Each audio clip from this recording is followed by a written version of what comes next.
Agora, o que acontece recentemente, na nossa fase do capitalismo histórico, é que as corporações financeiras, elas se tornaram, ou melhor, vêm se tornando muito maiores e mais poderosas que os outros tipos de corporação, industrial, mercantil, embora essas corporações não tenham desaparecido, né?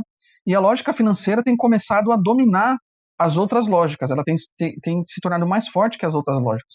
E qual que é a lógica financeira? A lógica financeira é a do maior lucro no menor tempo possível.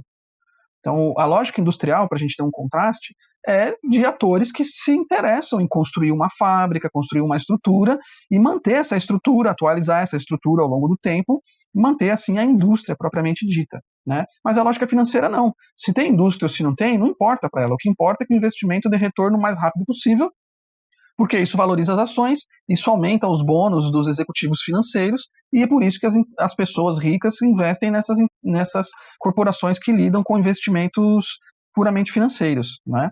E aí a lógica da financiarização atualmente, ela privilegia um tipo de produção e de comércio de alimentos que são praticamente certos que serão vendidos no mercado, né? Não tem margem para erro, são as poucas e grandes commodities que sobretudo conectam o complexo grãos-carnes, né, e laticínios também, e o desenvolvimento de produtos de vocação global, né.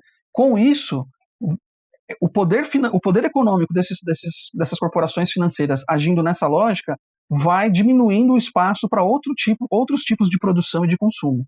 Então você tem um incentivo para a expansão da soja, do milho, do algodão, do trigo, e essa expansão acontece sobrepujando a produção de feijão, de legumes, de outras variedades de milho, né, porque não existe só o milho amarelo ou branco, existem diversos tipos de milho, etc. E isso acaba tornando nossas dietas mais monótonas.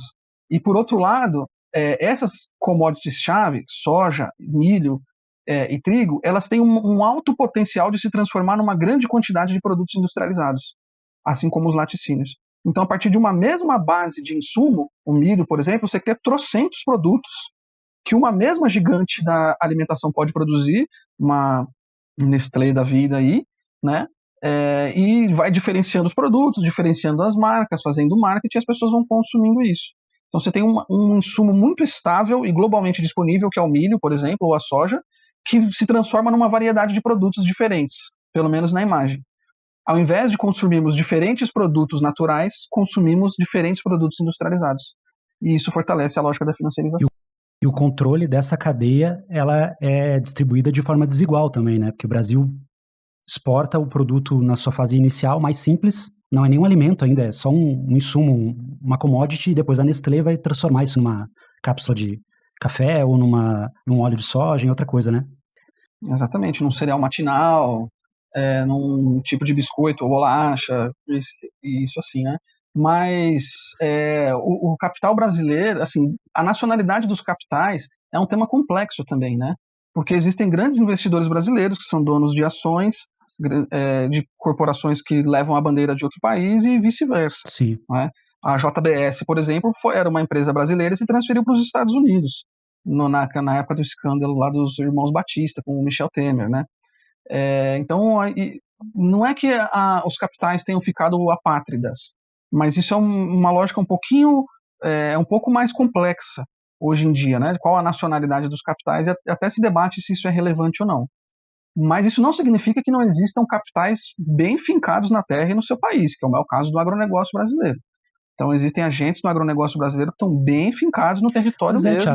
Thiago, eu ia te Eles perguntar têm um pé sobre nas isso. finanças, mas não são só Eu ia te isso. perguntar sobre isso, Thiago, porque tem essa transformação na indústria, quando a gente pensa assim, do século XX para o XXI, nesse processo do que se chama de um capitalismo mais financiarizado, que era de grandes famílias que eram controladoras de indústrias, e isso migrando para holdings, para empresas transnacionais e tal. A propriedade da terra no Brasil, como que tu vê essa questão? Isso vai ficando cada vez mais obscuro também, né? Tem um grupo de geógrafos que aqui no Brasil que faz um trabalho muito competente sobre isso, né? O Fábio Pita, o Marco Mitidiero, a Lorena Isá Pereira. Então eles conseguem pesquisar muito bem essa dinâmica, essa relação entre o capital e a terra, né? Então, tem essa compra de terras por corporações que buscam diversificar os seus ativos. É, por exemplo, você tem uma empresa que fornece aposentadoria, né? Que é um caso muito famoso, né? Uma empresa americana que era responsável pela aposentadoria dos professores de Harvard, entre outros, que comprava terras no Brasil onde tinha conflito de terra, tinha expulsão de camponeses, tudo isso, né? Eles compravam essas terras para diversificar os seus investimentos, etc. E existem capitais também que compram a terra simplesmente por especulação imobiliária. Então você compra uma terra, ou grila a terra, né? Leva uma estrada, uma linha de eletricidade, e essa terra, que até então não tinha valor nenhum comercial, tinha valor para a vida das pessoas, tinha valor de uso, né? Mas não tinha valor comercial no circuito do capital, ela passa a valer muito mais.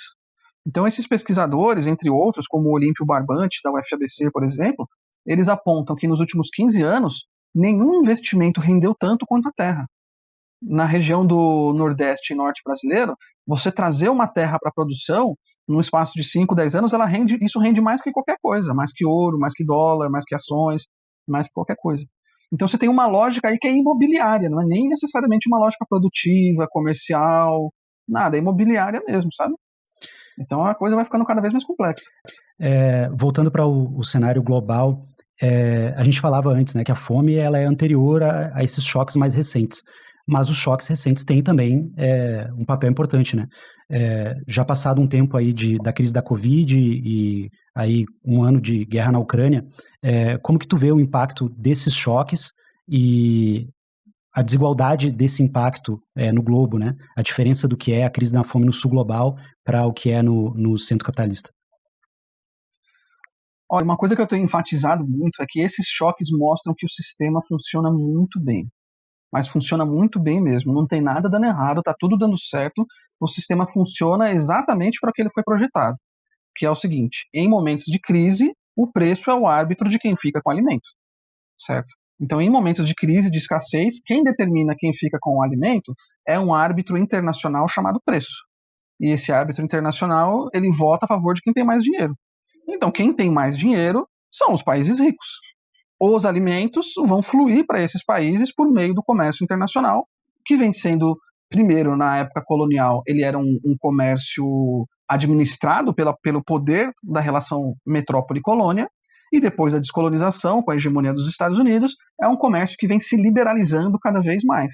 Então as commodities têm cada vez mais liberdade de transitar pelos oceanos e pelas terras e chegar nos seus consumidores finais, certo? Então esses choques mostram que esse sistema funciona absurdamente bem. Eu vou te dar um dado agora que para mim, ele é estarrecedor. De 2014 para 2021, a insegurança alimentar moderada e grave na América Latina aumentou de 24,6% para 40,6%. Ela quase dobra, incluindo aí um primeiro ano de pandemia. Na América do Norte e Europa, a insegurança alimentar de 2014 a 2021 diminui de 9,3% para 8%. Ou seja, tem crise financeira, tem crise de bolha, crise de não sei o que, de não sei o que lá, e a insegurança alimentar lá diminui. Não é que eles não tenham um problema, não é que não tenha gente passando fome, sobretudo os refugiados e as populações negras e não brancas. Né? Não é que eles não tenham um grave problema de crise de obesidade, eles têm. Mas isso é muito diferente de não ter comida para comer, cada vez mais, que é o caso dos povos do sul global, certo? Então esse é uma maneira, eu acho que é a maneira correta de interpretar isso. Esses choques que são produzidos pelas relações internacionais ou pelas relações climáticas, eles, ao gerarem aumento de preço, estão protegendo as populações das grandes potências e dos países desenvolvidos da escassez, que fica muito mais restrita aos povos do sul global, que é o caso do Brasil. A gente é um dos 5 maiores produtores mundiais de alimentos e a gente deixa de comer para que o preço não suba muito no norte global. Então é isso, a gente deixa de comer para que os outros comam bem ou não piorem tanto a sua dieta em tempos de crises agudas internacionais.